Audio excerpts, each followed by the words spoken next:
L'atelier ferroviaire de Taipei a été construit dans un endroit qui était considéré comme la périphérie de Taipei à l'époque, soit entre la station principale et la gare de Songshan. Aujourd'hui, cela correspond plutôt à une des zones les plus actives de la ville. Le site, d'une superficie d'environ 70 hectares, a été initialement construit en 1899, mais il a été étendu et modernisé en 1935, du fait des progrès techniques et pour pouvoir accueillir des locomotives utilisant du diesel. Ce nouvel édifice était composé de 7 grands ateliers où les moteurs et les wagons étaient maintenus.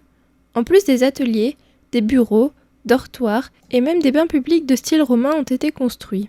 Le plus grand bâtiment était l'atelier de maintenance et de réparation des locomotives à vapeur. Dans cet immense hangar, les différentes pièces étaient séparées, réparées puis réassemblées.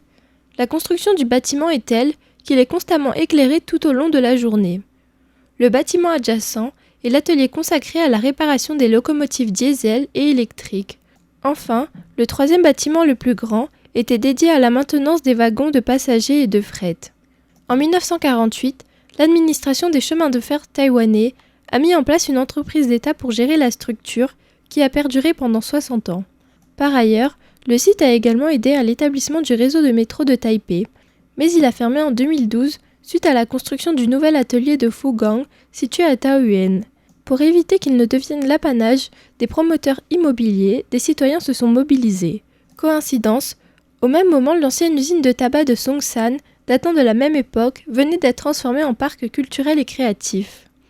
L'atelier a été classé comme site national historique en 2015 et à l'initiative du ministère de la Culture, rénové et transformé en musée en 2017.